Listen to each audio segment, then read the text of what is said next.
Welcome to Stuck in Neutral Radio with your host, CJ. I hate my job. Got a wrecked bucket of fuck. I'm so pissed off right now I can't see straight. Ooh, screwed over the meltdown on the radio.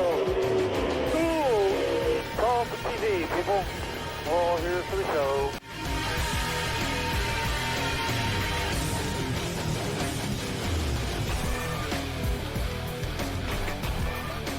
Hello, everybody, and welcome back to Stuck in Neutral Radio, Episode 4, here on March 7th, 2023, here on this Tuesday afternoon.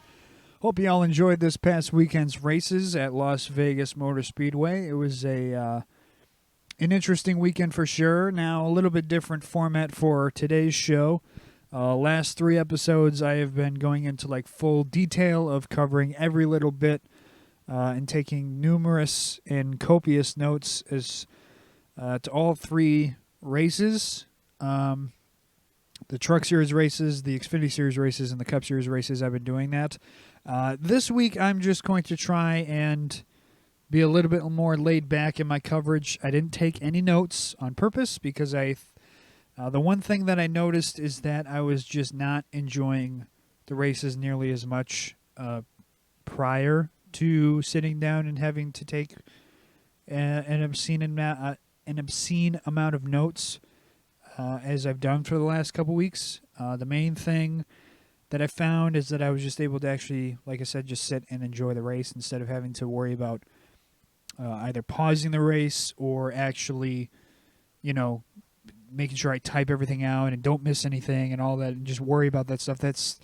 It's not what I wanted to do. So I still want to talk about the races and enjoy them. So I'm going to try and cover them. And then plus also the main thing is when you're talking about that kind of stuff, it takes so much time to go back over the notes. And so then the show ends up being an hour and a half long. And although it's shorter than most podcasts usually, it's still pretty long. So I figured that today we'll just kind of do it more laid back and we'll cover Las Vegas kind of just based off the top of my head and overall thoughts of all 3 races that happened this past weekend. But regardless of the races, that was not the main story coming out of the weekend. The first big piece of news that we got since the season started, this past week, Chase Elliott was, as probably most people know at this point, unless you've been living under a rock, is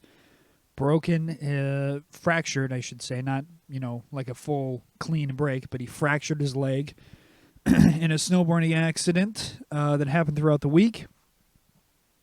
Not sure where it took place. Doesn't really matter what took place, but either fell off a snowboard or, again, the details are fuzzy at best. Nobody really knows exactly how it happened or what happened. I'll probably find out in the next coming weeks. And probably the person who will tell us is Chase Elliott himself in some sort of press conference, so it'll be a while. But fractured his leg, had to get surgery, which I guess took 3 hours. I don't know. I have broken a bone in my body before. I fell off of when I was younger. I fell off of a ladder and broke my arm. It was a clean break, right in half, right in the middle on my left arm. So I have broken an arm pretty badly in the past when I was younger. And I was out for a good amount of time, at least a couple months. But if his is just a fracture, hopefully it'll be just a couple weeks, a month at most. Again, it is total speculation. I have no idea what the details are. I don't think anybody really knows the details except for Chase or Mr. Hendrick or any of the guys at HMS. What I found to be odd, though, with this entire conversation about Chase Elliott and him being out was people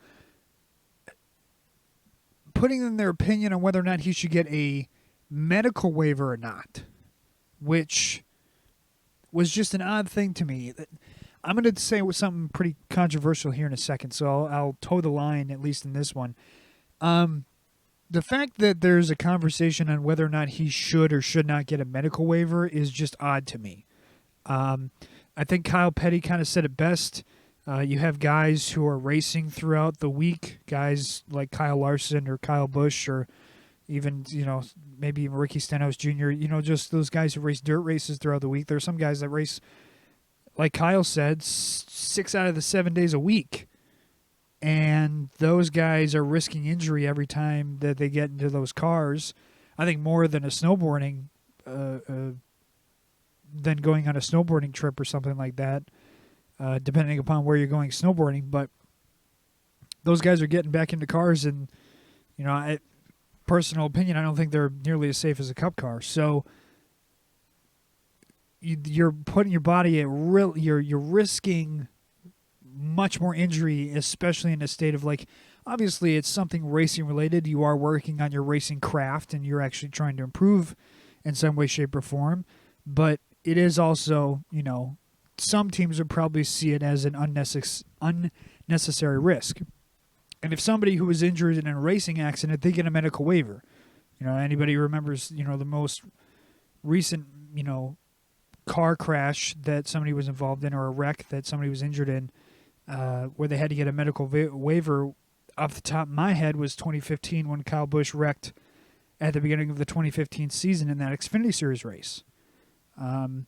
Nobody said that it was an unnecessary risk for him to be in an Xfinity Series race, even though he's a Cup driver, and the possibility of him getting hurt. Nobody talked about the unnecessary risk in that. So I agree in the sense that he should absolutely get a medical waiver. That's not even a question.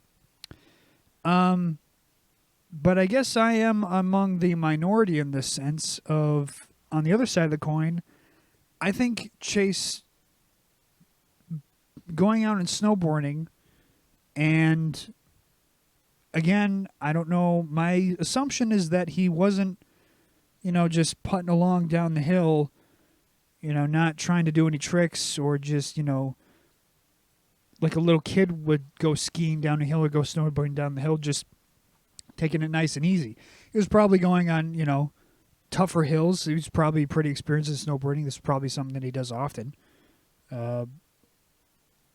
And so my assumption is that it wasn't some freak accident, that he was just, taking his time, being, super careful, and then somehow, some way, just, the littlest of chances, him being super careful, still somehow fractured his leg.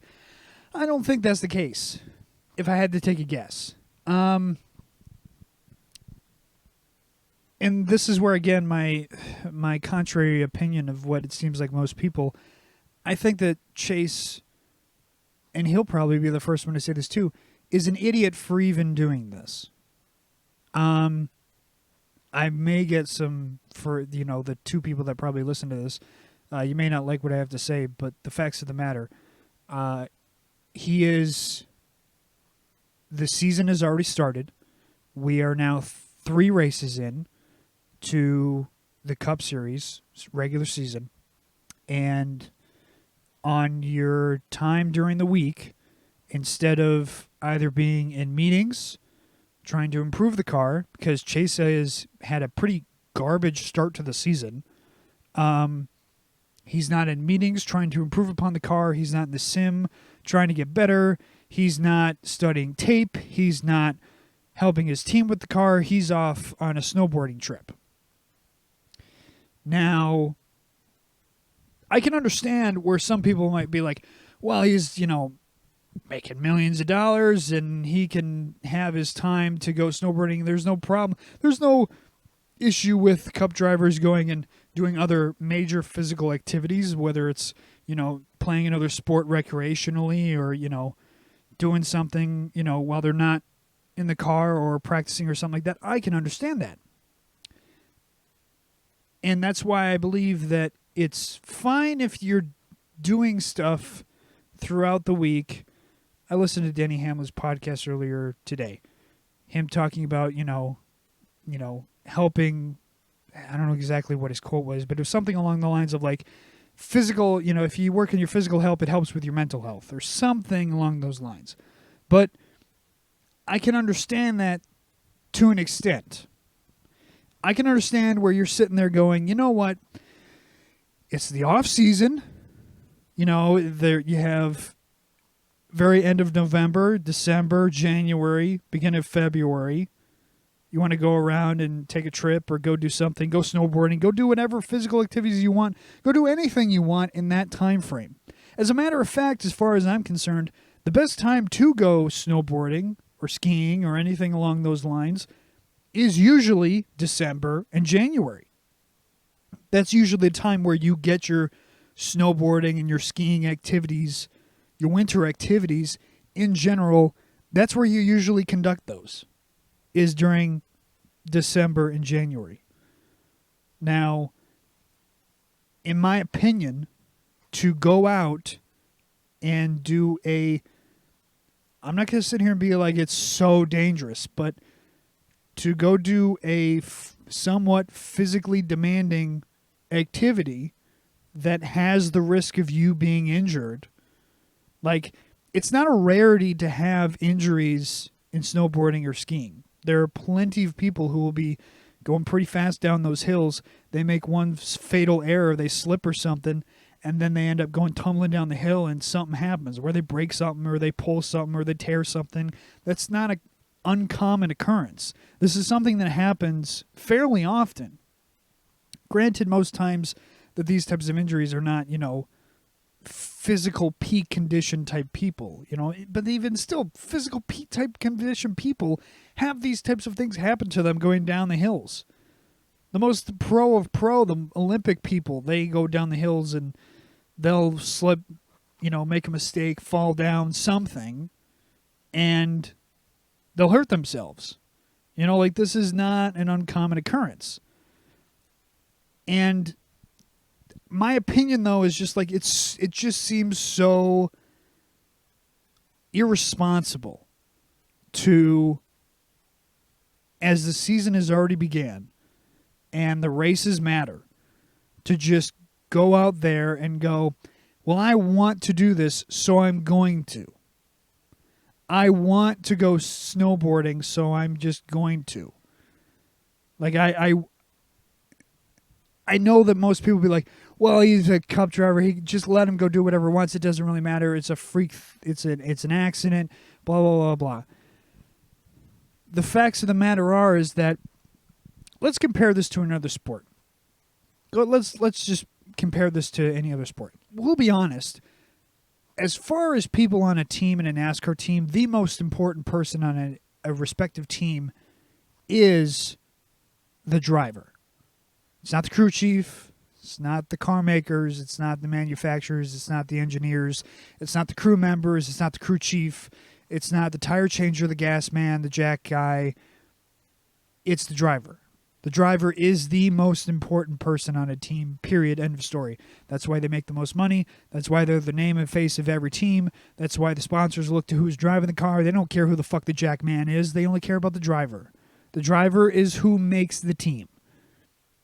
Perfect example, look at how Josh Berry performed in the 9 car last week.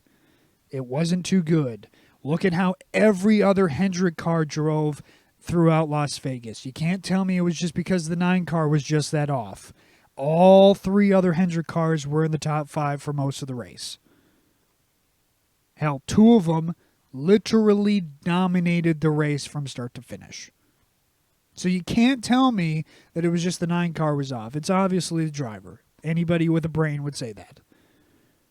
So, with that being said, Chase Elliott took an unnecessary risk as the main guy. He is the guy of that team to go out and get himself injured. This would be like, and don't tell me that this is incorrect, because NASCAR teams are a team, yes, but the driver is the most important person. This would be like, let's say, pick your favorite football team. Go ahead, take time. Whether it's your hometown team or some other team that you don't live near. I don't care who you pick. We'll just take, for example, the most profound, like not most profound, but the most popular team right now, the most recognizable team right now. We'll take the Kansas City Chiefs. In comparison, and don't tell me I'm incorrect on this because the comparison is pretty freaking close as far as you can get for sports. This would be like if Patrick Mahomes 3 weeks into the seaon, halfway, like during the week, on a Tuesday or a Wednesday, on one of his days off, chose to go snowboarding and then fractures his leg? What would be the conversation? Why would you do something so now you put your team at jeopardy? Now you're hurting your team. It's not about you. It's about the team. You're hurting your teammates. You're hurting the everybody. You're affecting the team. You're hurting yourself towards the end of the year, because now those few weeks that you're going to be out, you're probably not going to win those games. So now you're not going to have a chance at the number 1 seed, or if you have a chance at the number 1 seed, it's going to be harder. All these things. If Patrick Mahomes were to go do the same thing right now in his respective sport, he would be bashed to no end. He would be tore apart. He would be looked at as extremely irresponsible, and it would be a bad look for him. Why is not the same thought process gone towards Chase Elliott? I don't give a fuck if anybody says, well, the regular season doesn't matter.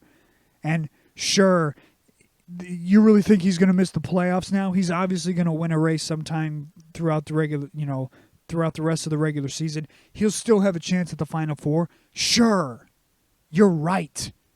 He'll still probably win a race throughout the rest of the season. There's plenty of road courses. There's plenty of races left in the schedule that he's still good at. I'm not denying that. I'm sitting here saying that him going out and doing that and getting himself hurt is irresponsible. This shouldn't be a hot take. This shouldn't be some hot button issue. This should just be clear cut and dry. Why are you out snowboarding in the middle of the week? Hell, even if he wasn't getting himself out there and, go, I don't know, again, who fucking knows if he was going down a Black Diamond or some bunny hill.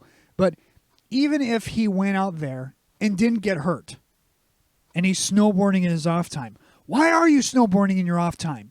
Why are you not back at the fucking facility training, working out, trying to get back in the sim and get yourself better, working with the team, watching tape? Why are you not working on your shit? Especially now. Because if I'm not mistaken, the last couple weeks, he hasn't been that great. He had one good run at Auto Club there towards the end of the race, but he was pretty garbage for most of that race, and he had a pretty bad Daytona 500. It's not like he's lighting it on fire. It's not like he's already ran top 5 both races and absolutely just blown everybody's doors off. Okay? So to sit here and to say, it's fine, he'll be out for a couple weeks, he'll still make the playoffs, he'll probably still make the Final Four. Are you sure about that? I'm calling it right now. He probably won't make the Final Four now. Because this is how this shit works. The playoff points are so valuable. And you saw Chase Elliott towards the end of last season in this car. He wasn't lighting it on fire winning every week. He had to inch his way through based off points for most of the rounds. So to sit here and say, he's got it in the bag, he'll make it to the Final Four, he'll just win his way through the playoffs. What?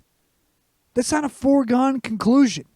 You can't just sit there and say, well, I'll just win my way through. Competition is stiff, my guy.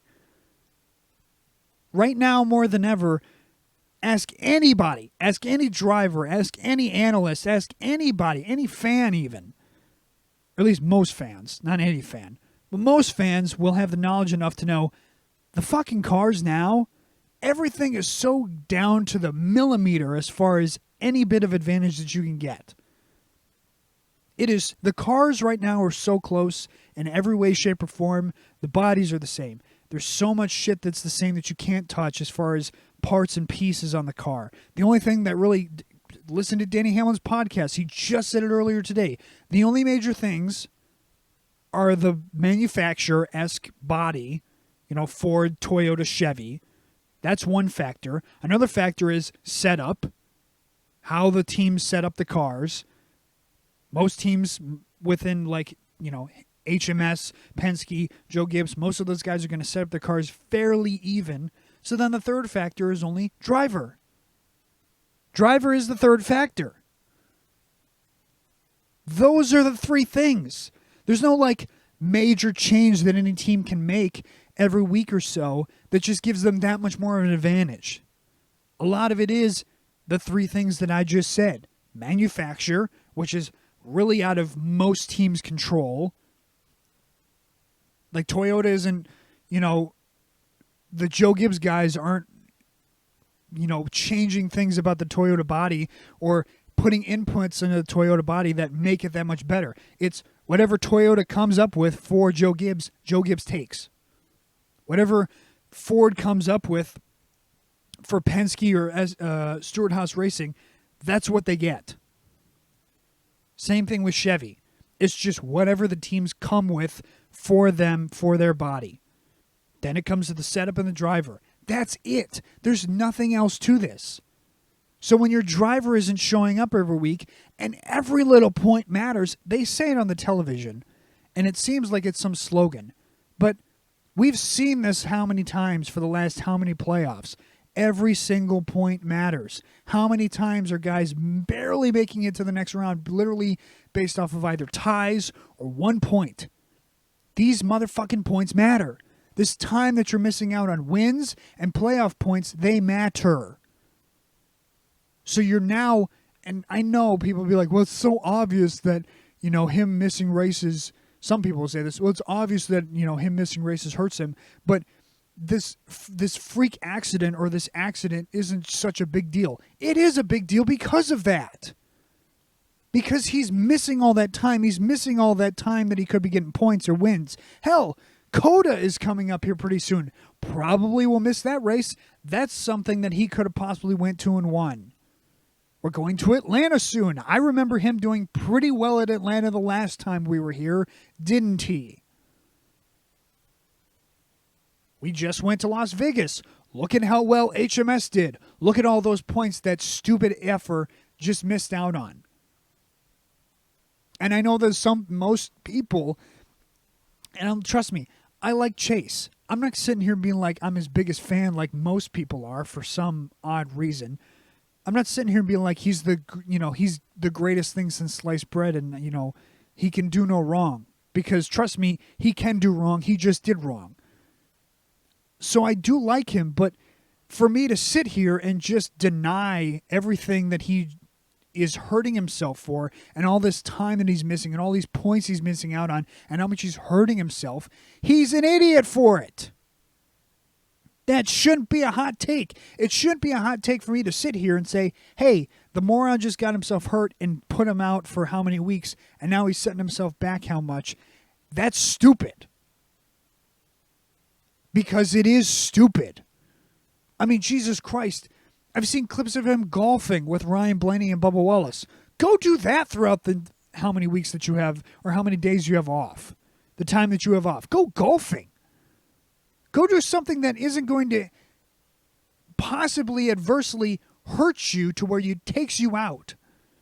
And I already know what some other people are going to say. Well, what about those other guys like Kyle Larson who throughout the week go do dirt races and go race midgets and all this other stuff that they do throughout the week?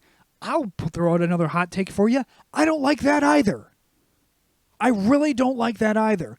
Personally, I think Kyle Larson going out doing all these dirt races, I know that the dirt tracks and the local guys be like, we love it because he's the main attraction.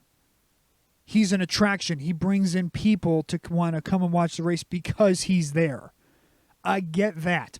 I get the local short track guys saying that. I get the local dirt guys saying that. I get the local track owners and promoters who are putting on these events. I get them saying it. But if I am a guy who is a part of HMS, who's a part of Kyle Larson's crew, if I'm Cliff Daniels or if I'm Rick Hendrick, I get, again, off-season. Anytime that you get to go race during off weeks or off-season or something, I don't know. Mostly I'd say off-season. I wouldn't even be a big fan of off weeks because it's still during the regular season. It's still during the season. I'm not even a big fan of them doing that either because of what I said earlier. There's still a chance of them going out and getting hurt in one of these dirt races. There is still a chance of them going out during the week and getting involved in a crash and then they're out for a week or two. But here's the thing about that. Although I'm still not a big fan of that, because at the end of the day, the dirt races and the midget races and the sprint car races or whatever fucking the late model races or whatever the hell these guys do throughout the week, whatever they choose to do throughout the week, even though I'm not a big fan of that, that can help you, like I said earlier, it can help you improve your racecraft. It can help. It is adversely helping you become a better driver and a better racer because you are working on your craft. Getting into different cars and getting into different atmospheres and getting into different types of races help you as an overall racer. So then when you do get into these cup races and you're faced with something that if you weren't in a dirt race before, you kind of get a little bit more and you're a little bit more understanding. You're not going in there cold turkey. That is something that can help you. So that at least, like I said, although personally I'm not a big fan of it because of the risk that is involved, I can understand why people would do it and I can understand the benefits for it. But to go out and do what Chase Elliott did, again, like I said, go golfing, go bowling, go do something else that is a physical activity that you can be quote-unquote competitive at or trying to improve upon. Go do that. Go do something that isn't going to get you hurt. Danny Hamlin doing his basketball thing, like I said, I listened to his podcast. He was talking about getting hurt during basketball. That's stupid. That is dumb. That is stupid for him to be doing something like that during the regular season. Imagine if this happened. Think about this. Imagine if Chase Elliott, weeks before the playoffs started, we'll say, we'll just say Daytona. You know, the last race of the regular season. I tried to think of a track later on in the season that's close to mountains, but I can't think of one off the top of my head. So we'll just say Daytona. We'll say, for some reason during the week leading up to the Daytona race, Chase goes and chooses to go off and go snowboarding throughout the week. And, you know, he's already in the playoffs. He's already, you know, going at it and everything, blah, blah, blah. He's already done well. He's already got his wins. He's already in the playoffs, whatever. He's in a pretty good spot, we'll just say. And then he goes, the week of the Daytona race, the last race of the regular season, he goes off in snowboarding and does this, right? Fractures his leg. Anybody who in even that scenario would sit there and go, it's fine. What? The dude goes off snowboarding right before the playoff starts? And now he'll be out for a month. You know, there's only 3 races in a round. He's already eliminated. Everybody would be absolutely destroying him.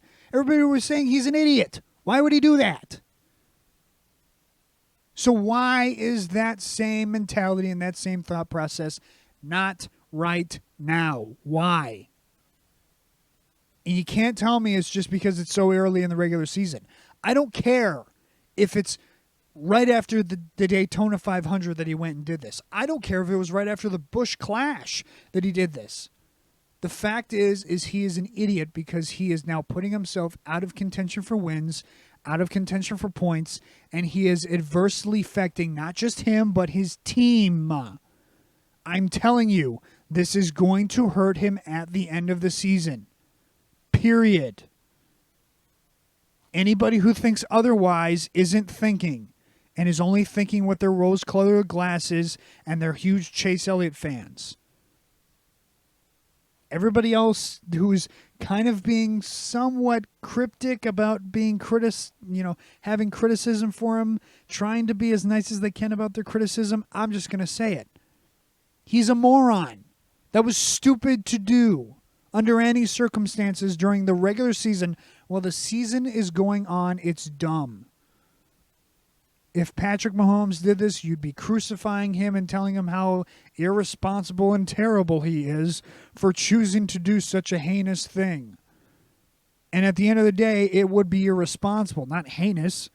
I'm not sitting here saying that what Chase Elliott did by snowboarding is heinous, but it's irresponsible at least. Anyways, moving on. I've ranted about this now for exactly 30 minutes. I think we can take a break on this. The one thing I do want to say before we get into the actual races from this past weekend, though, I do want to say this. If there's one group of guys who have just absolutely disappointed to start this season, Penske did pretty well at the Daytona 500. They had a pretty good, decent run at Auto Club. They were fine. Toyotas have had spurts. They had a pretty good race last week, and they had a pretty good Auto Club race.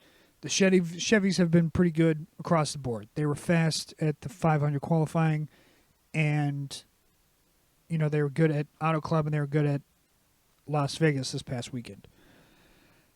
But Stewart-Haas is in trouble. And I'm not just talking because Kevin Harvick is leaving. Like, the team is bad. I remember years and years and years ago when, the RCR lineup was Austin Dillon and Ryan Newman. And everyone was talking about, oh my God, RCR is in deep, deep trouble. Like, Newman is on his way out. He's, his best days are well behind him. He's just kind of, cashing the paycheck. He's just collecting a paycheck at this point, and he's just trying to get paid. And then Austin Dillon was their up-and-coming star who everybody kind of knew was just going to be a middle-of-the-road guy who was never going to have a chance at the championship, never going to win the championship, and was never going to be anything more than a middle-of-the-road guy. Like, Austin has won his races, but to no surprise, it's been either a super speedway race or a fuel mileage race. Those are the only races that Austin Dillon has won. And I know that, some, if there are any, Austin Dillon fans will be like, well, he had a really good run at Darlington that one year where he came in second. Again, flash. Everybody has certain races. Eric Almirola, a couple years ago, just out of fucking nowhere, ran really well at New Hampshire and won at New Hampshire. Out of nowhere. Eric Jones last year got the 43 to victory lane. Chris Buescher, out of nowhere, wins at Bristol. So guys can have moments where they just pop up out of nowhere. A semi-middle-of-the-road team, everything, the stars align for them, and they can just do well and win random races. Seen it forever. This isn't something new. But Stewart-Haas racing the last couple weeks has started to get really, really concerning. I thought last season they were really, really bad. The season prior, I didn't like them either. And Harvick had that 1 year. It was the COVID-19 year where he won like 9 races, and he had a very good year. But that's Kevin Harvick. Harvick, ever since he joined Stewart-Haas in 2014, has been amazing. Ever since he left RCR and went to Stewart-Haas, it's been a whole different Kevin Harvick. He won his championship in 2014, and then even since then, he's been a lot better. I think that people forget that those last couple years in RCR, he was very, very bad. Like, comparative to the Kevin Harvick that you see nowadays, it was night and day. So, but Stewart-Haas now, and maybe people will say, well, it's a Ford thing, but even still, like, Brad Keselowski last week was running in the top 10. And that's RFK Racing, who I think most people would consider, like, he's bad. Like, it's pretty low. We saw Penske last week. Penske had its flashes, where Logano was, he kind of was in the top 10 for a little bit, but then dropped out. And then Blaney was in the top 10, then he dropped out, but then he ended up finishing in the top 10.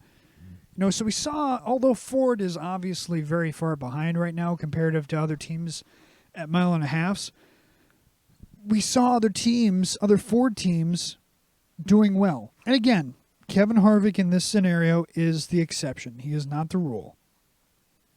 But this lineup of drivers, again, besides Kevin Harvick on Stewart-Haas, it's looking bad. Chase Briscoe to start the season has been awful.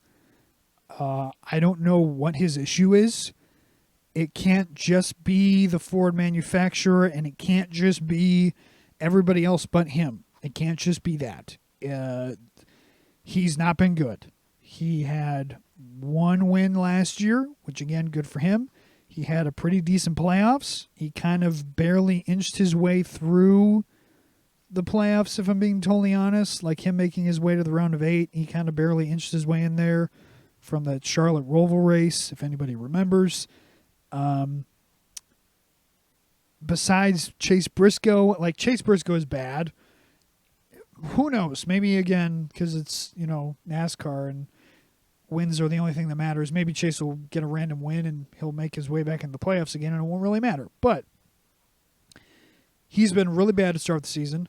Cole Custer, who years prior, he had his one win at Kentucky, and then ever since then, he's just, again, there's just been nothing there. He was abysmal for years and years and years in that 41 car. And then, again, he got booted out of his ride, and then even the short time where he's been in Xfinity, he had a pretty good run at Auto Club, but last week was not good. He was just so off pace. And that's Xfinity. That's not even the Cup car. That's Xfinity. Riley Herbst in that 98 car in Xfinity hasn't been good for a while. He's supposed to be a predecessor to one of these retiring guys. Speaking of retiring guys, Eric Almirola. Eric Almirola was, he had his moment, like I said earlier, where he went to New Hampshire and did pretty well, won that race, but ever since then, it's just been a whole lot of nothing. Then he was supposed to retire, and then all of a sudden, for some insane reason, probably because either Stewart-Haas or somebody else, maybe the Smithfield sponsor was like, please stay. This, we have no idea who's going to replace you in the 10, and whoever would replace you in the 10 is not probably going to really take a lot of time to develop and improve and everything else under the sun. Please come back. And even him in that 10 car is just, Eric Almirola has never really been that guy, but it's again outside of the top 15 for most of that race last week. And then even Ryan Preece. Look, I like Ryan Preece. I think that he's a solid racer. I would compare him almost to Matt DiBenedetto, where at this point he's kind of a veteran guy, and I think that he can have his moments. He had his moments at the Clash where he did really well. He ran himself up. He drove to the front. He was one of the few people that could actually just drive through the field and actually make clean passes when he was at the Clash. But, again, I don't know if Preece is going to be that guy. When he was in the Xfinity Series, he had his moments, where he ran well, but I would almost compare him to somebody like Josh Berry, where, Josh Berry has his moments, but most of his moments are against lower-end talent. I know that some people, mostly guys like Dale Jr., will say Justin Allgaier is a Cup Series level talent who's here in the Xfinity Series. We're really lucky to have him. Sure, you're really lucky to have him, but if he's such a Cup Series level talent, why has he not won any championships over the last so many years? And if he's such a Cup level talent, why hasn't he gotten a ride in the Cup Series in how many years also? He had his moment where he was up there again in a lower-end team, so there's nothing against Justin for doing that. But, again, he's ran well in Xfinity Series. Why is nobody giving him a ride? And I know that it's unfair to take a shot at Josh Berry for this, but he went to the Cup car, and again, I know it's a cheap shot. It's unfair. He was very ill prepared, and nobody would expect Josh Berry to get in that 9 car and, run top 10. Nobody would expect that. I wouldn't expect that. But at the same time, Berry has had success in Vegas in the past. He won in the Xfinity Series at Las Vegas in the past.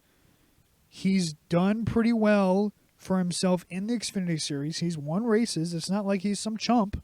He's won races. And he came to the Cups. Now he'll have more chances here over the next couple of weeks, but it was not a very good showing at Vegas. Like I said, we'll give him more chances. He's got plenty of time. Chase Elliott will be out for at least a month or so. So Josh will get plenty of chances to kind of catch himself up and get more used to that Cup car. But again, at the same time, like, Stuart Haas is very, very behind. Let me get back to my original point here. Stuart Haas is very far behind on talent. Like, it's eye-opening. You look at the competition and all the other major teams, guys, some teams, like a couple Chevy teams, Hendrick has all their guys locked up till 2025. So you're not getting any of those guys, at least for the next couple of years, at least. And probably even those guys who will have to re-sign after 2025, which my assumption is probably Larson and probably Chase Elliott. I'm assuming they're not wanting to really leave Hendrick Motorsports. I think that Chase has a pretty close connection with Hendrick, and as far as I know, there's no dissension there.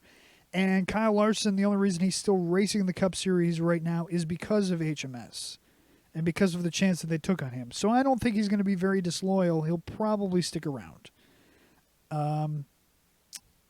Trackhouse has Daniel Suarez and Ross Chastain. Ross Chastain I don't think is ever leaving, and I don't think Suarez is too keen on leaving either. He just got his first Cup Series win last year at Trackhouse, so I don't think he's going to want to leave anytime soon. Plus, he just signed an extension. Penske is probably pretty set. The only one that I would be a little bit concerned on when it comes to Penske is Ryan Blaney, because Blaney has been kind of playing second fiddle to Logano for a while, and depending upon whether Cindric starts to get it here soon or not, he might be playing second fiddle to Cindric as well. So, I'm not sitting here saying Blaney has no talent, but I'm saying that he might be a guy who might look elsewhere. RCR now, I think that they landed the biggest fish in the pond with getting Kyle Busch. The fact that RCR was able to land Kyle Busch was just huge for them, obviously.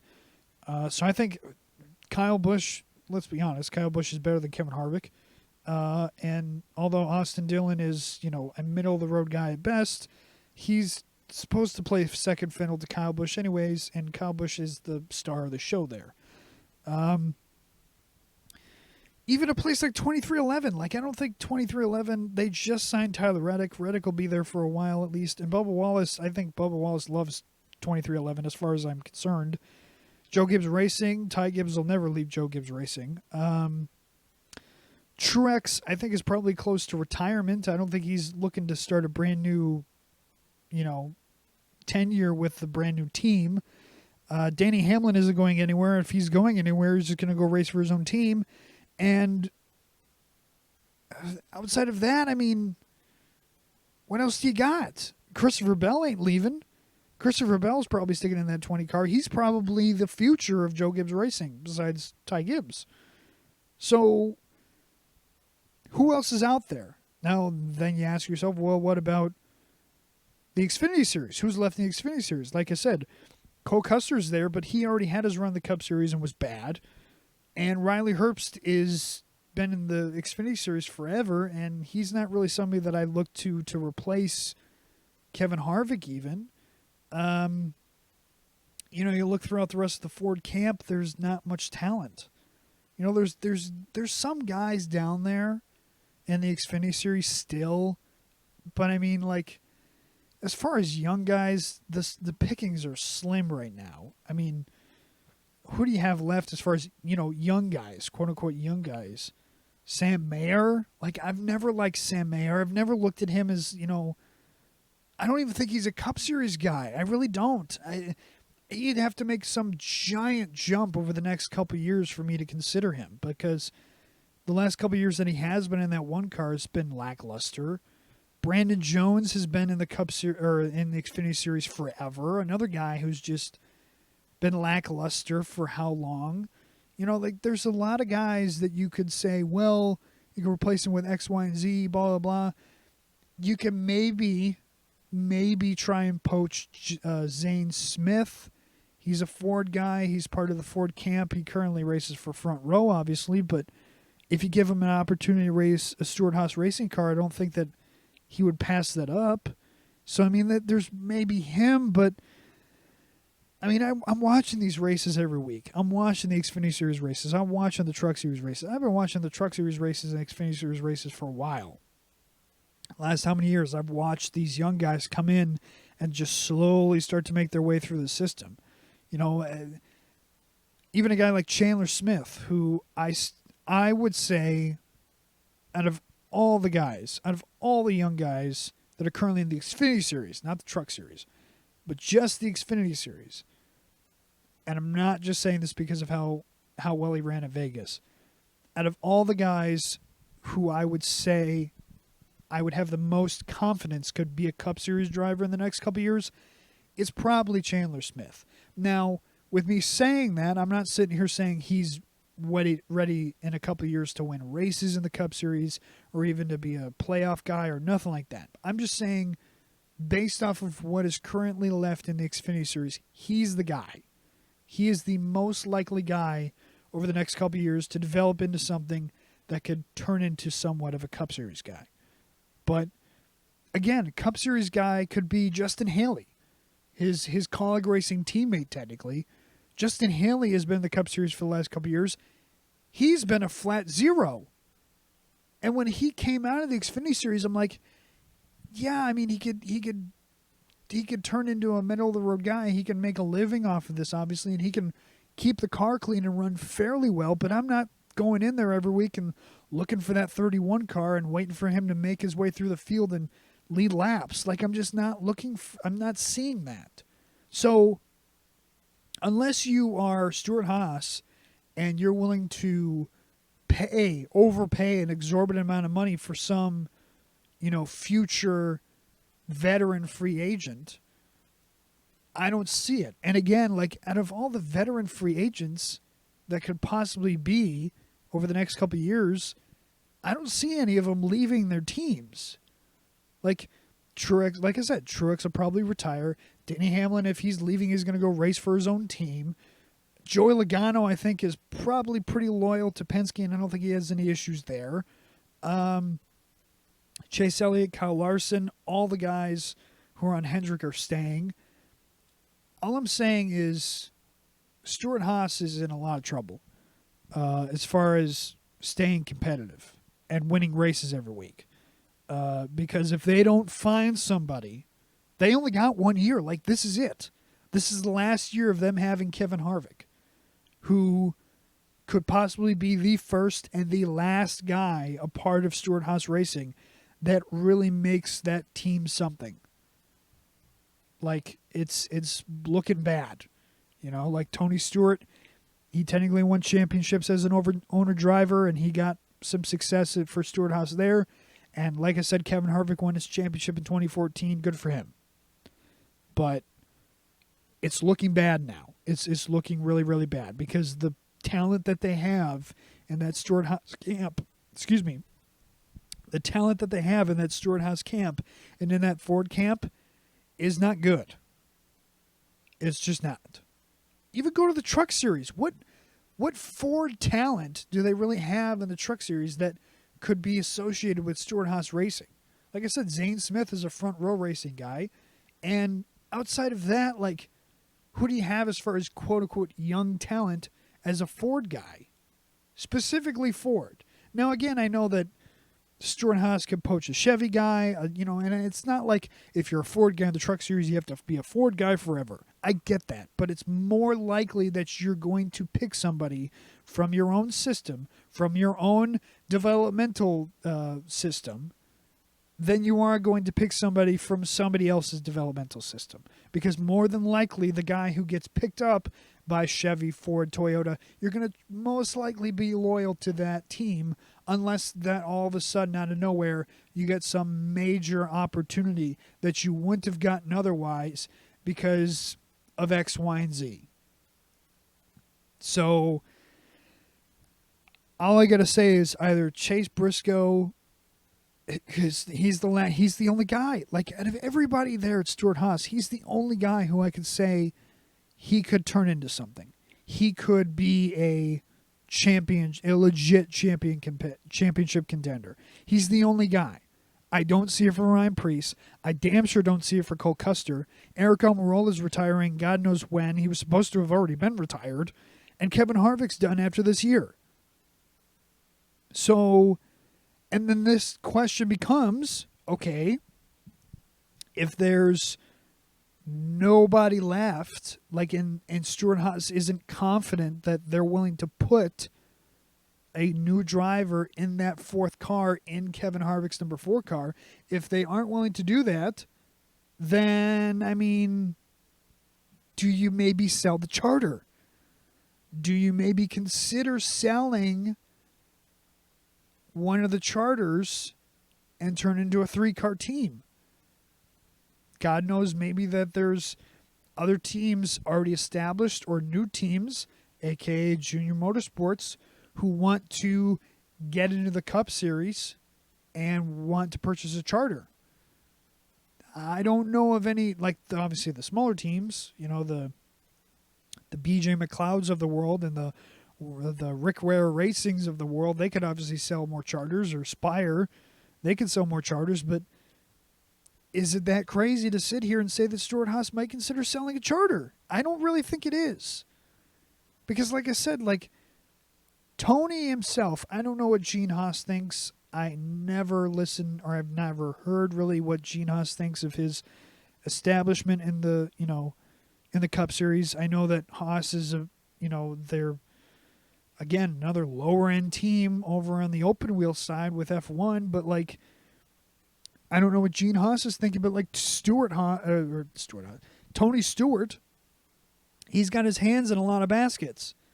He's doing an NHRA team now, and he's got his whole different racing league as well with the SRX on Thursday nights. And, there's a lot of things that Tony has his hand in that is taking his attention away.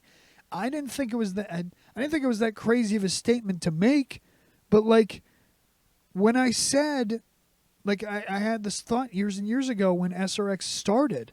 When SRX started, it was kind of odd that the year that they started and SRX kicked off, Stuart Haas took a massive step backwards, which again makes me think that Tony Stewart and his attention can only go to so many different places.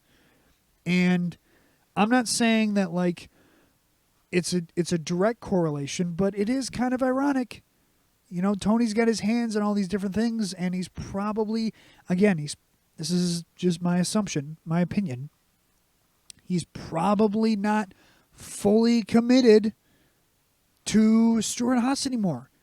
I mean, Tony's been up in that Fox booth, but he's not getting paid by NASCAR being up in that Fox booth. He's getting paid by Fox.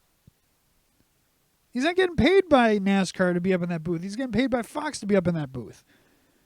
And Tony has said plenty of not so nice things about NASCAR over the last how many years?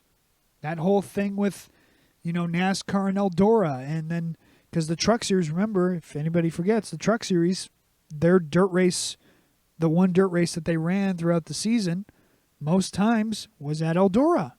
They went to Eldora, and Tony Stewart is the owner of Eldora. He owns that track.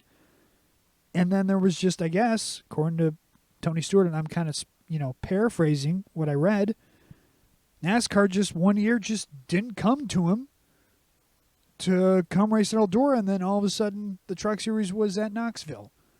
And Tony Stewart kind of felt slighted by that a little bit, and he wasn't a big fan of that.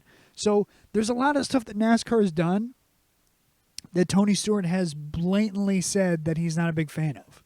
That he has very, not even cryptically, he's been very direct about stuff that NASCAR has done and said and decisions that they've made that he's not a big fan of. And so I wouldn't be surprised if Stewart Haas chose to sell one of their charters. I don't think it would be that shocking of a thing. So again, will it come this offseason? Probably not.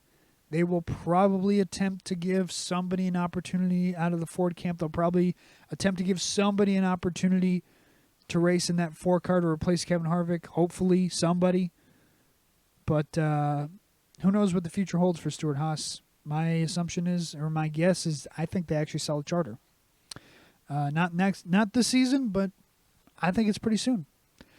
So let's take a short break here since I've been talking now for an hour, and then when we come back, I'll just quickly go over the races from this past weekend. All right, welcome back. I think my rant a little bit on Chase Elliott and Stewart Haas was a little bit long, and I may have repeated myself a little bit, but let's get into this past weekend's races. Like I said before, no formal notes, so I'll just go over my overall thoughts, and this will be a bit shorter. Overall, we'll go ahead and start with the truck race that happened Friday night. The truck race, to me, was the second best race of the weekend. Very interesting first couple stages, but again, the one thing about the trucks is they create, a type of pack racing that is not, it's like pack racing, but not pack racing, where the draft is such a valuable thing. The draft that you get off the truck in front of you and the drag for the lead truck is so major that it takes a big gap between you and the next truck in order to kind of break that draft. It's such a tall task to accomplish in that sense. But the truck race itself was okay. I know some people really liked the type of racing that we saw in the first couple stages, but again, like I said, I'm just not a big fan of that type of racing where it's like it was so obvious that Kyle Busch was going to be the best truck, and I understand that some people were like at least glad that we didn't just see Kyle Busch drive away, but I guess I'm just a small breed of race fans left that want to see the best guy during that race. Whoever is the best person, I want to just see them win. Whether they win by a second or they win by 10 seconds, I want to see, I don't want to have anything. I guess what I'm saying is I don't want yellow flags. I don't want, pack racing all the time. It should be in short spurts. Pack racing should be at super speedway races. It shouldn't be at every track that we go to.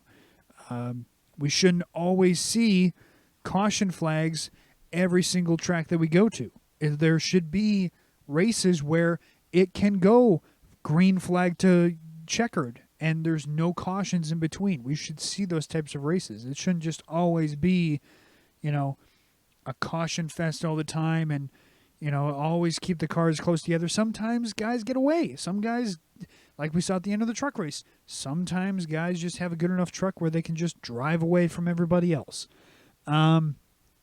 But the first couple stages, like I said, they were interesting to say at least. You saw some guys kind of go back and forth. Most of the guys that we saw up front, again, just the regular players. Zane Smith was up there. Kyle Busch was up there.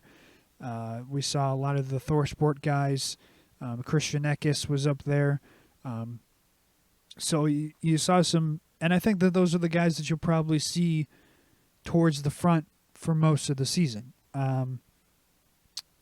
The one thing that I will say, though, credit again to Carson Hocevar, who's somebody who is he's just knocking on the door of winning a race. And I mean, it's crazy to think that that dude has been so close so many times, and yet still, after all these years, has not even won one singular Truck Series race.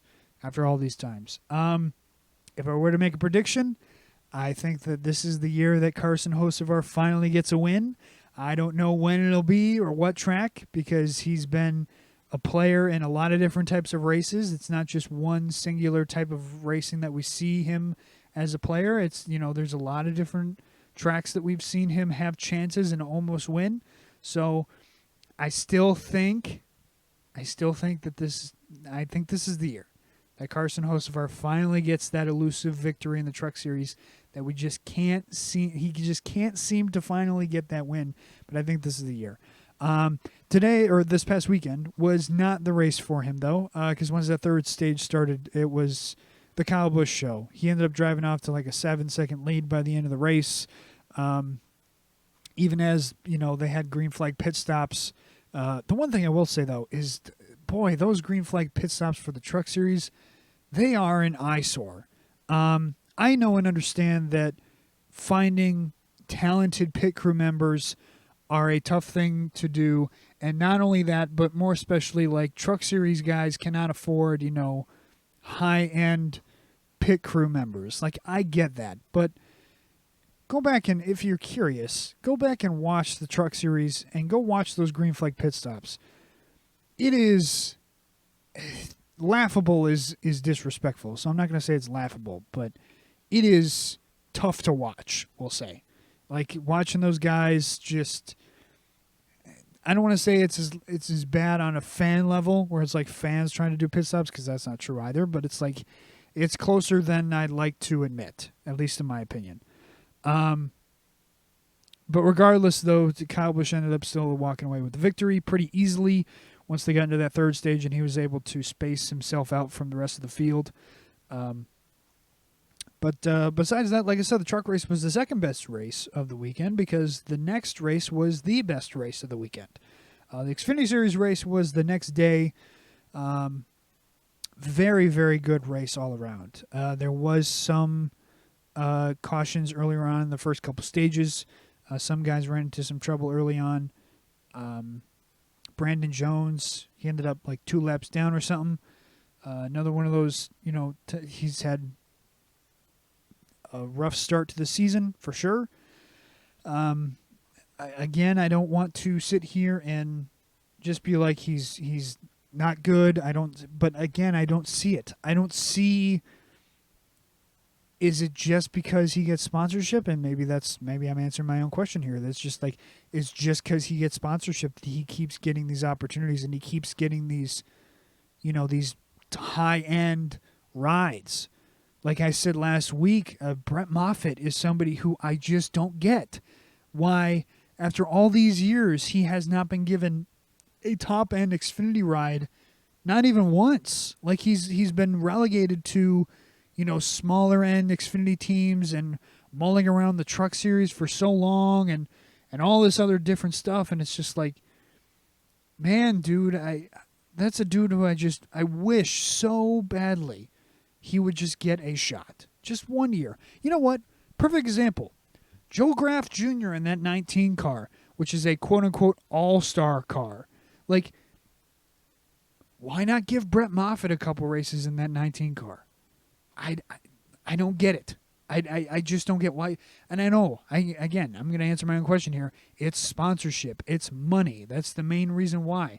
But even somebody like Joe Gibbs Racing, who has plenty of money, and the all-star car is somebody who years and years and years we've seen just bad results out of guys like Joe Graff Jr.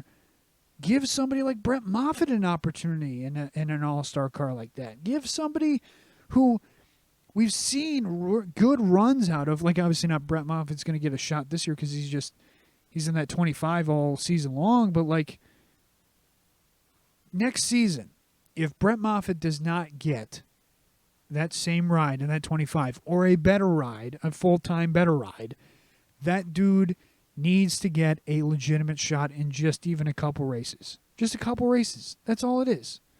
Just give him 6 to 7, 8 races in that 19 car.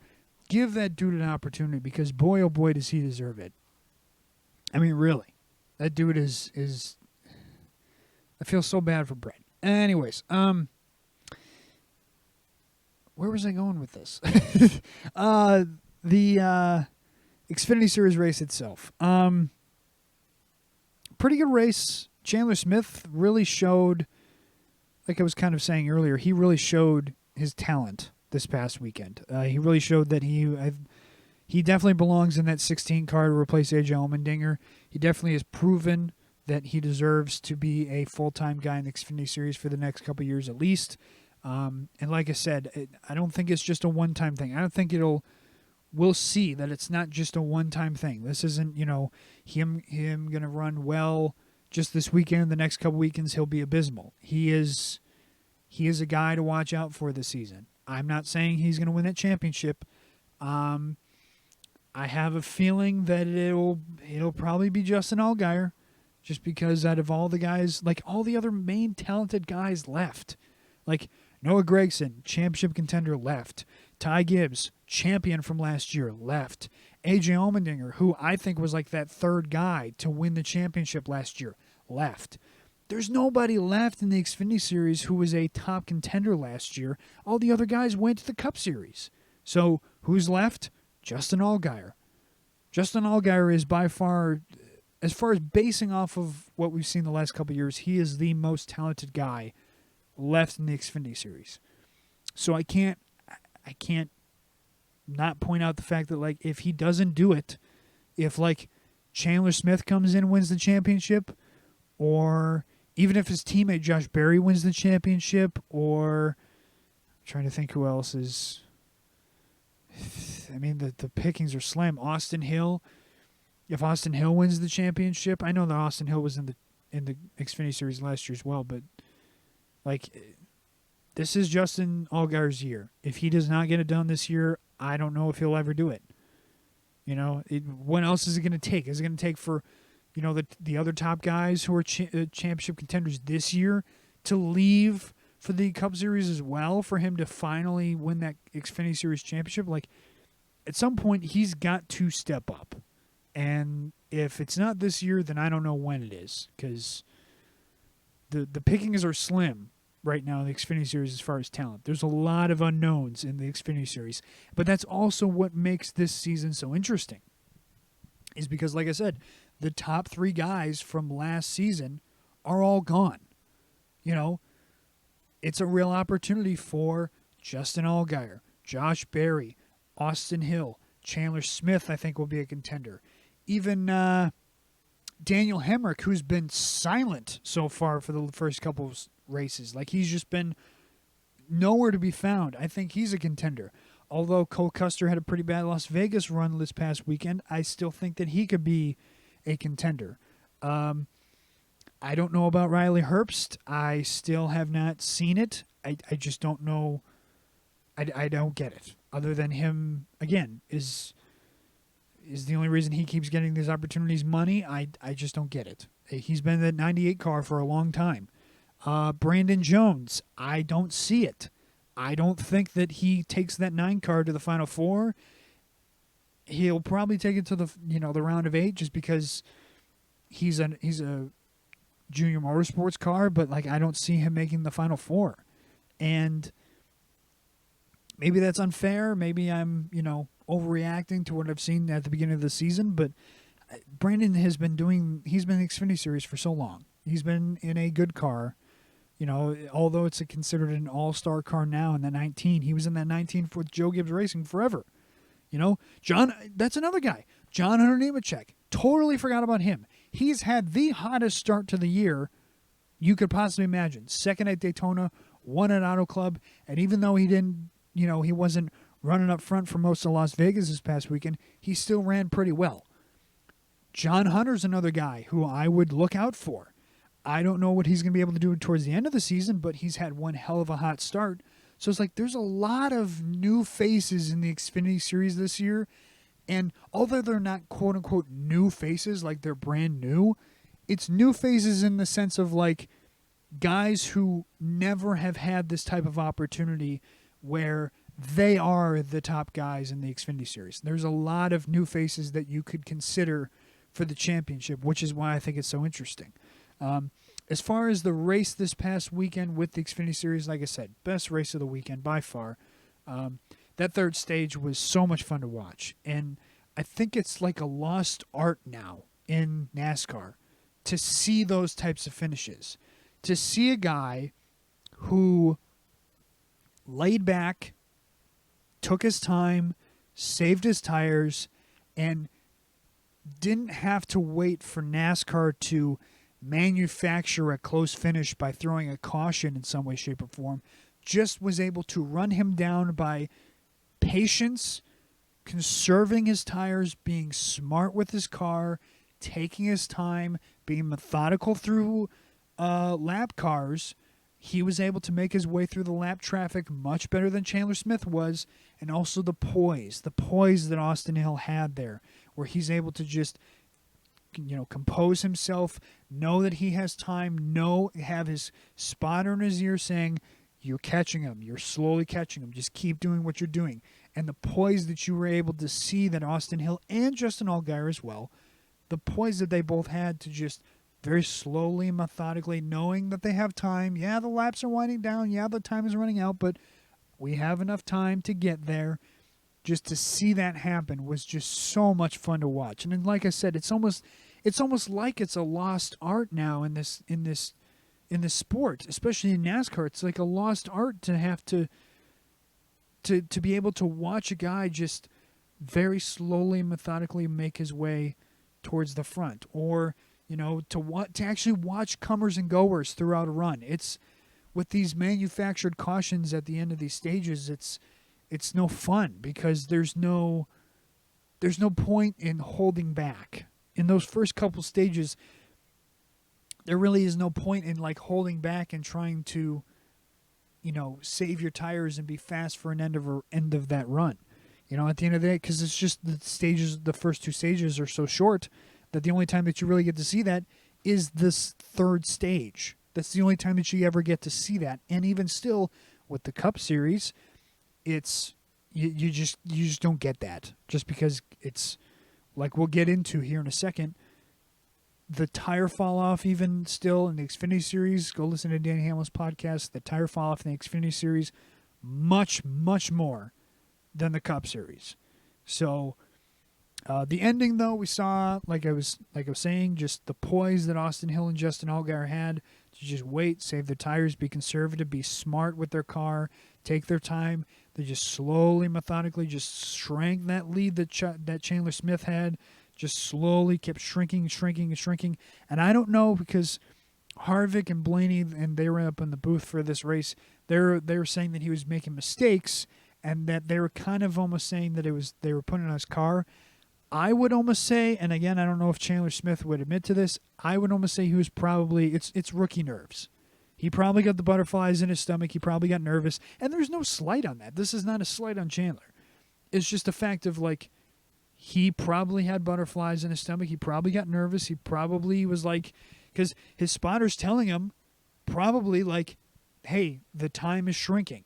Like you're losing time to the second and third place guys right now, just so you know, like,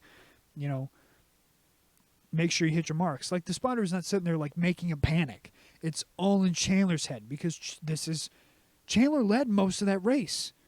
You'd go watch the stats. Like in the first 5 races that he ran the Xfinity Series, he led 1 lap. In that one race, he led like 130 or 140 some laps or something like that. So like, you're coming down to the end. You're a rookie. You have a lot of pressure on you, because it's like, this could be my first win. I could do this. And then you keep hearing your spotter tell you, the time that you have between you and Austin Hill and Justin Allgaier are going to keep shrinking. And it's very hard to not get nervous and not to tense up and not to start making mistakes and, screw up because of that pure pressure of, like, it's your rookie year and it's your first win you could possibly get, and you're making mistakes and you're losing time, and it's hard to not let that nerves and let that get to you. So again, no slight on Chandler. I think Chandler will probably win a race or two this season. I'm not sitting here being like he's going to dominate the series. That's the funny thing about this Xfinity Series this year is I don't think anybody will. We saw John Hunter do really well the first couple races. We saw Chandler Smith absolutely dominate most of Las Vegas. Austin Hill ended up still winning, but Chandler Smith was really the star of that race. And then even still, like, John Hunter did really well the first couple weeks. That third week, he was still pretty good, but it was not as fast as, Chandler Smith or Justin Allgaier or Austin Hill for most of that race. He was kind of just inside the top 10. Maybe he would, flirt with the top 5 sometimes. But he was still running well, but it wasn't like he was dominating the race. And that's what I think is going to be so much fun. So much fun to watch throughout this entire season. Will be the comers and goers. Will be the guys who are able to do well one week. Because who knows? Josh Berry's kind of had a little bit of a shaky start. Brandon Jones has had a little bit of a shaky start to start the season. Brandon Jones more than Josh Berry, but maybe next week in Phoenix, Josh Berry ends up winning it, or Brandon Jones ends up winning it. Maybe next week is Daniel Hemrick finally shows back up and he runs well and he gets a top 5 finisher, wins a stage or something like that. You don't know. So it'll be very, very interesting to watch how this season goes in the Xfinity Series. But like I said, great finish. Again, I'm rambling. Austin Hill ended up passing Chandler Smith again. Just not fabricated by NASCAR's stupid cautions, just very pure, actually happened in real time, just a long green flag run where we got to see an actual guy, like I said, take his time, keep his composure, be poised, pass him on the last, literally 2 laps to go, 3 and 4, pass Chandler Smith because maybe Chandler was starting to lose his car and he was just starting to lose time because he used up his tires too much, but even still, that's a rookie mistake. That's a rookie mistake to make. He hasn't had much time in this Xfinity Series car, so again, no slide on Chandler. I think he'll be very good this season. He's got great equipment in Kaulig Racing. If there's one thing that Kaulig Racing is good at, Cup Series is still kind of struggling a little bit, but that Xfinity Series car, they have got that shit hooked up. They are good. They can compete. They can win championships. So anyways, Chandler Smith got passed on the last lap, though, and Austin Hill ends up winning the second race of the season for him. He won at Daytona and then obviously won this past weekend at Vegas. So good for Austin Hill. A very good start for him. He's off to a rocket start. And again, even still, Austin Hill is the number 1 guy right now. He's got 2 wins to his name, and he's obviously the points leader, but it's not like he's dominated those 2 wins. He's just been very, very good, and obviously Daytona is partially luck, obviously, but also he's very, very good at super speedway racing.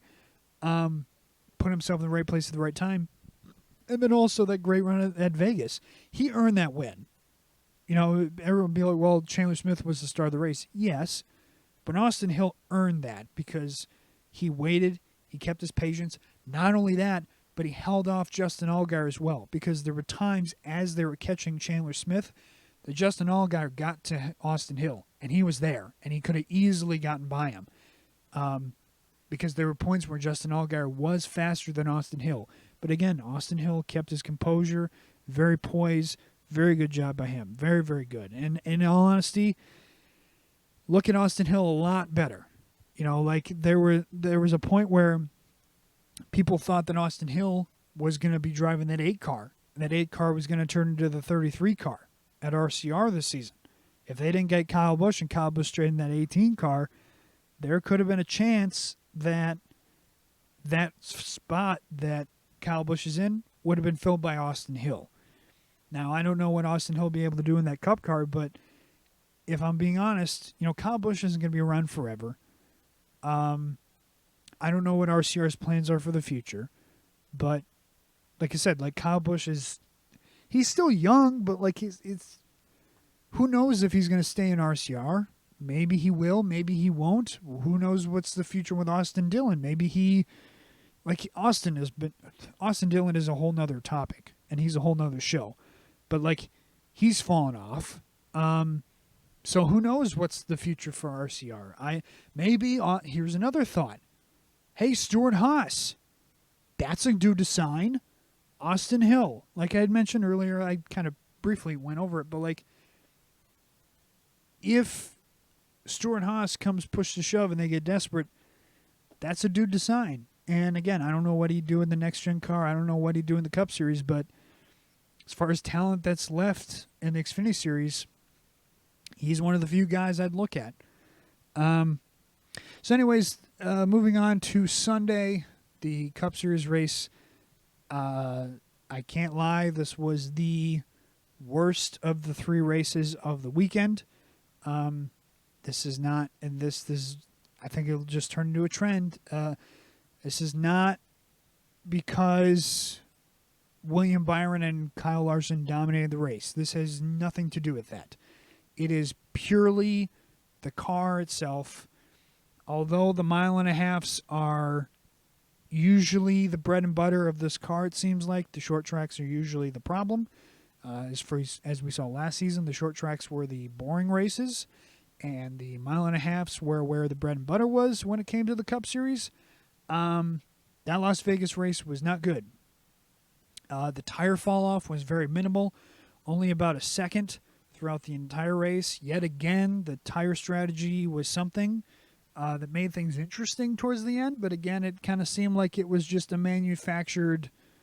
It wasn't obviously manufactured, like Eric Almirola crashed towards the end of the race, but again, it's like that's the only way it seems like we can have a close or entertaining or interesting finish.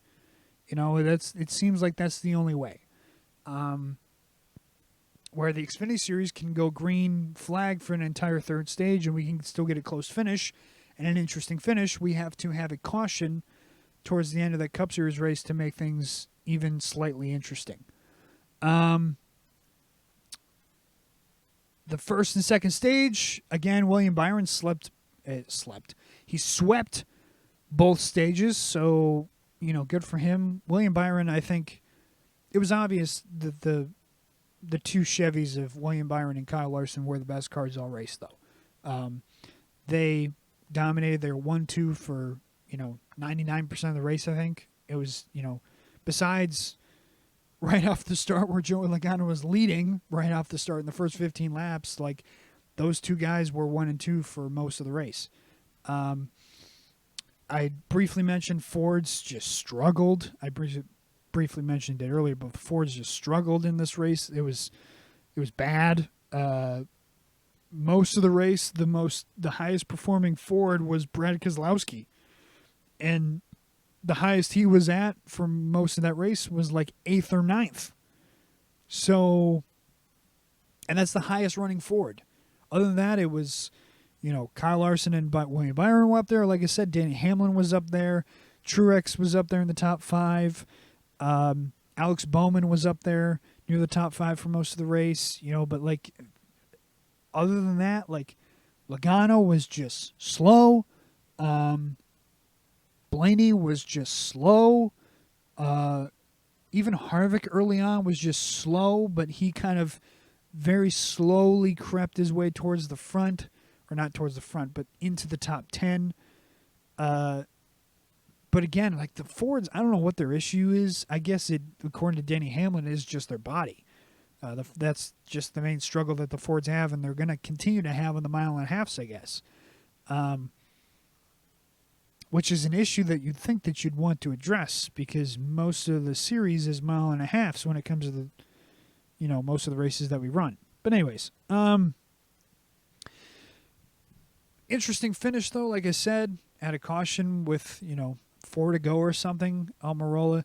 The only other caution that we had in the Cup Series was a 3-wide situation where it was Logano, Busch, and Keselowski, and they kind of got conjumbled off of turn 4 where, just things get, a little bit closer together. It kind of gets tight, and Logano got put up in the wall, spun down on the grass, and that brought out the only caution for most of the race, besides the caution right there at the end. So Logano, I think he was the only guy who did not finish the race. I think everybody else actually finished the race. I think even Eric Almirola finished the race as far as I know. But most of the race, like I said, it was just single file guys, tough to pass. Dirty air was the main thing. I think the main reason why the Auto Club race was so much better than the Las Vegas race was, although Las Vegas is progressive banking, the space that you have to actually get away from the car in front of you is much less. The corners are so much wider. The track is so much wider at Auto Club, so that you can really get away from the guy in front of you to really, get away from that dirty air. Whereas Las Vegas, there's really 2 lanes. Reddick was the only guy who really got up next to the wall for most of the race, and that's no surprise there. But other than that, it was, guys would be in the middle lane and guys would be on the very bottom lane on that white line. Those were the only 2 lanes that you really saw for most of the race. So in that sense, again, I still think that dirty air would still kind of play an issue. It wouldn't obviously be the same as if you were just following them right behind you, but it's still a small issue that you'd have to deal with. Anyways, towards the end, though, like I said, we saw Almirola. He went to go make a pass. I guess he just got really loose, or just I really have no idea what happened. I don't know if he just lost the air on the back end of the car and it just came around, just got really loose or something. I don't know. But Almirola caused that last caution there towards the end, which brought a bunch of guys to come down. Everybody learned their lesson from last season. Last season, Alex Bowman took the 2 tires and snuck away with the victory because of that. And then this season, everybody learned the lesson. Almost everybody who came down and took tires took only 2 tires. And Byron ended up winning the race off pit road of all the guys who took 2 tires, but Truex was the one and only person who tried to stay out. It was probably not going to work, but I give him full marks for trying. I mean, if you're how many spots back, you have to give it a shot. I honestly was shocked that there wasn't more people that tried to stay out and just not pit. I thought that guys like Chastain were not going to pit at all. I thought guys like Keselowski, Bubba Wallace, some of those guys who were just outside the top 5, who really, if they even took 2 tires, probably, because like I said, I think everybody would have learned their lesson and only took 2 tires.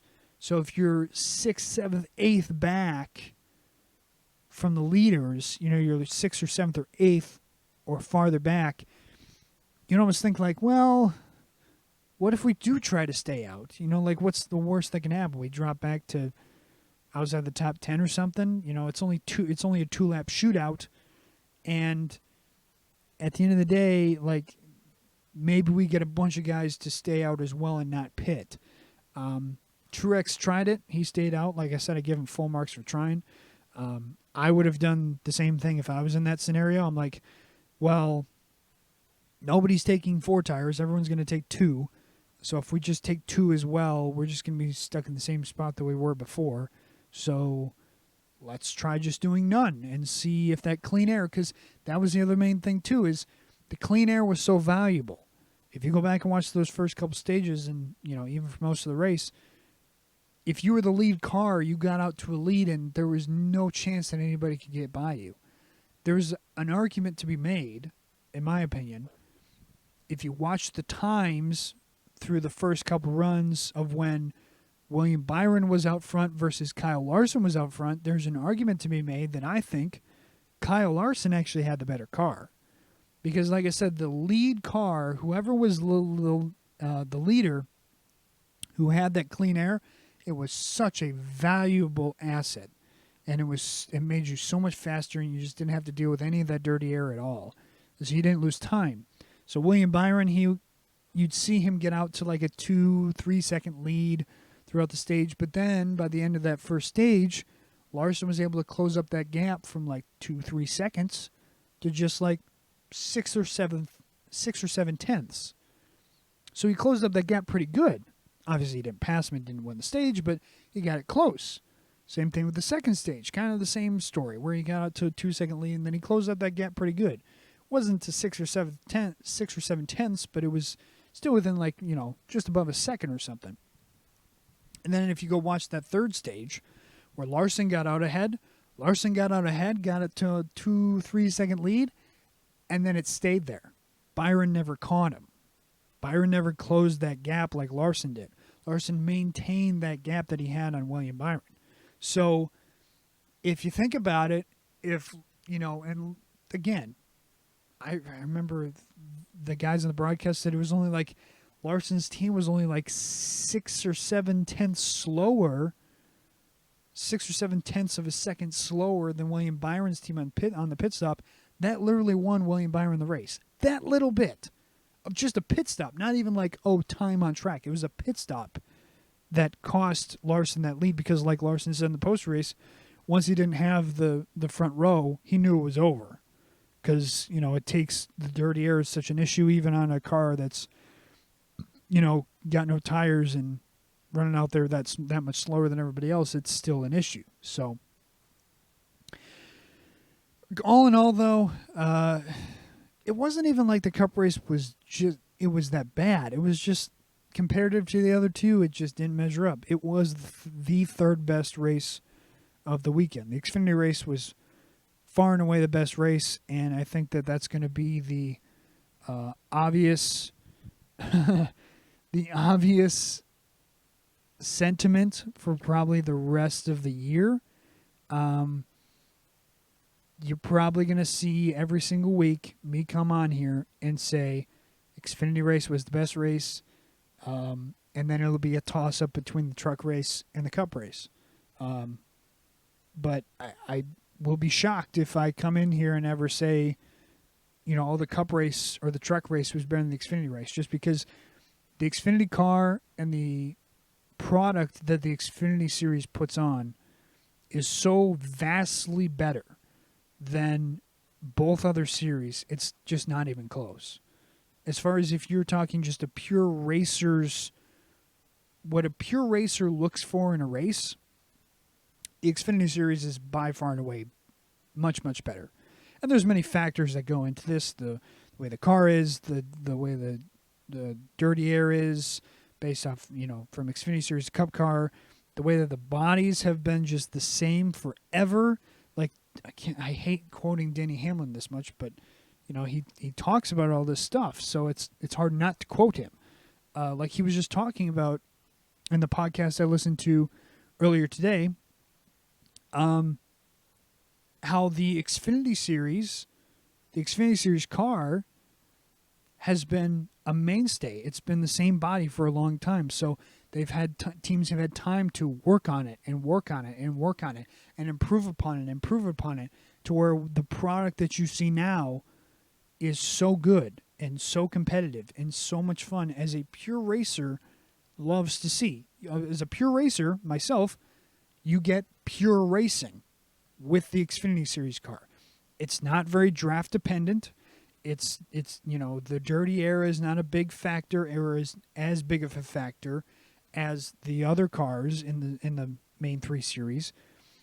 And the tire fall off also. The tire fall off that you get from the Xfinity Series car versus the truck and the Cup car is so much bigger, so then it actually gets put the result gets put back more into the Cups or not the Cups, just the driver's hands.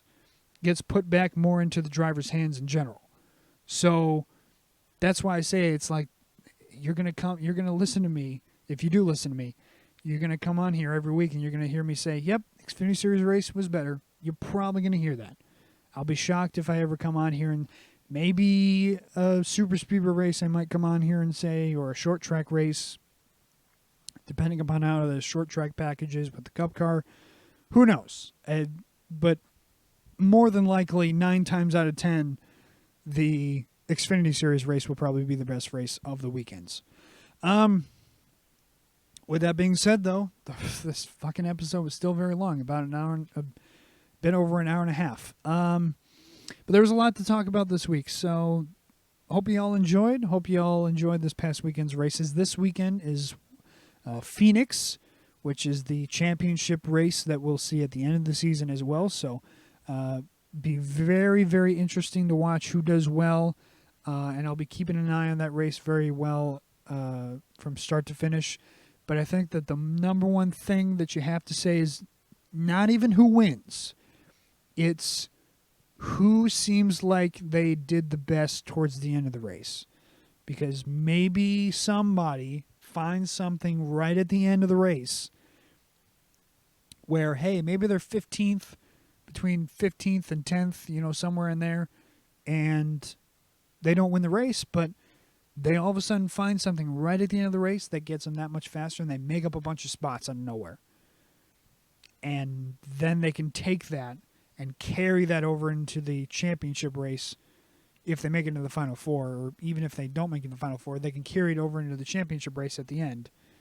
It'll be very, very interesting to see that happen. So, I don't know. I'm just talking out of my ass with that, kind of, but also not really talking out of my ass with that. We'll see what happens this next weekend with the races at Phoenix. If I'm not mistaken, it's just, well, let me check here before I again talk out of my ass. If I'm not mistaken, it is just the Xfinity Series and the Cup Series this weekend, but we'll find out once I pull up the schedules. Schedule. Cup Series is there, obviously. Xfinity Series is there. Yes. So, just the Cup Series and Xfinity Series this weekend. No Truck Series. The trucks will be back at Atlanta. But again, hope you all enjoy this weekend's races. I sure am excited. It should be an interesting show for sure. Also, like I was saying before, the new short track package, it gets its debut this weekend in Phoenix. So a brand new type of race we'll see here at Phoenix this weekend. Hopefully we'll be able to see some actually good racing at some short tracks. And like I said, we'll see what happens. Hope you all enjoyed the show, though. I know, again, it's still a bit long. It'll be an hour and 40-some minutes here as far as the show. But we'll see you all next week. Same time, same place, same everything. And hopefully, like I said, we'll see a good Phoenix race. Thank you all for listening. Hope you all enjoyed. All the links are down in the description of this video and the description of the podcast. Hope you all check all my stuff out on Twitter and Instagram. Trying to be a little bit more active again. Like I seem to say every time, I'm trying to be more active on that stuff, but we'll see what happens. Thank you all again so much for listening. Hope you all enjoyed, and we'll see you guys next week.